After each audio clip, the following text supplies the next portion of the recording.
Good evening guys. Ayan, nalipat na natin yung natin nasa na sa mabuti ng kalagayan sila. Dati masikip, ngayon okay na. Ayan, yung sisyo natin. Ano to?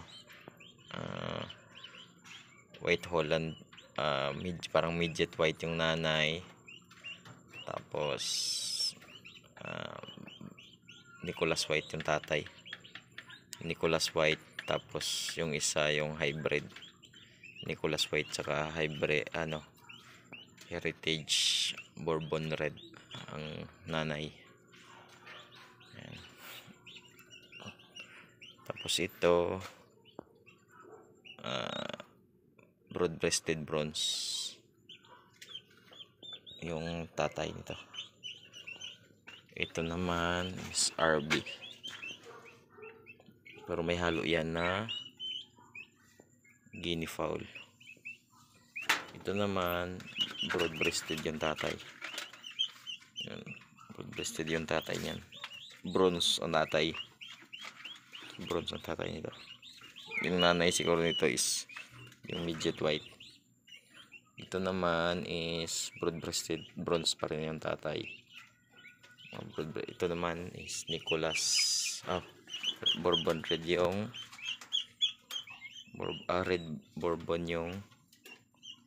Red Bourbon yung tatay. Tapos yun, parang bali yung liig niyan. Katayan lang yan.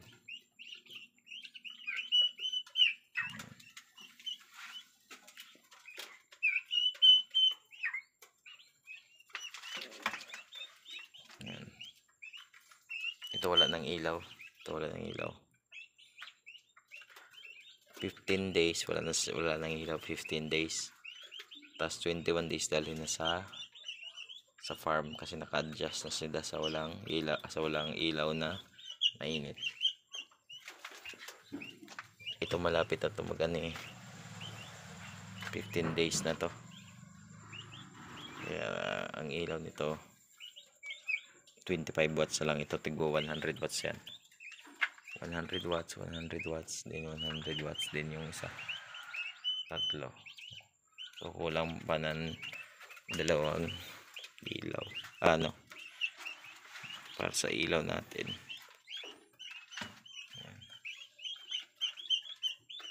Meron tong safety breaker yung natin para in case. Yan yung mga pakainan nila. Ayan, meron tong safety breaker.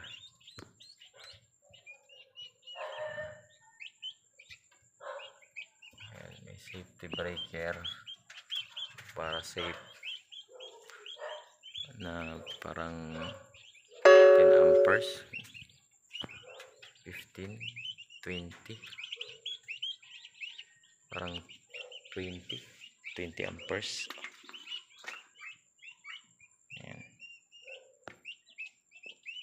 100 watts kasi kung maglalagay tayo, pinapalitan ko lang pag 15 day mag 10 days na, pwede itataas ko lang to or papalitan ko ng 25 watts. Iso kasi 100 watts. Pag alas 12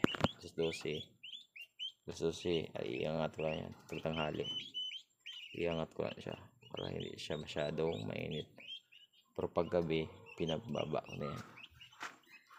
Bababa ko na yan siya para wag lang masyado ring mataas kasi super init rin kasi 100 watts yan hindi katulad ng 50 watts.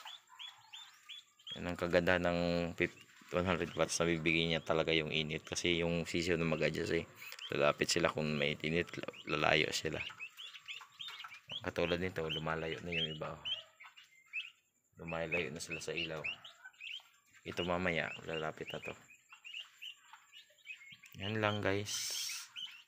Dapat tapos unlimited yung pagkain nila.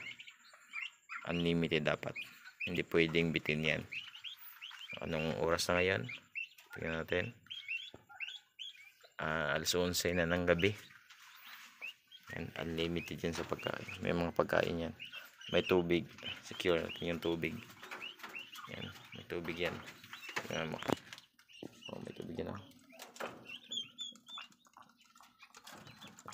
Yan. May tubig yan. May pagkain pa yan. Oh. Actually, tinapon nila yung pagkain. Sa dami.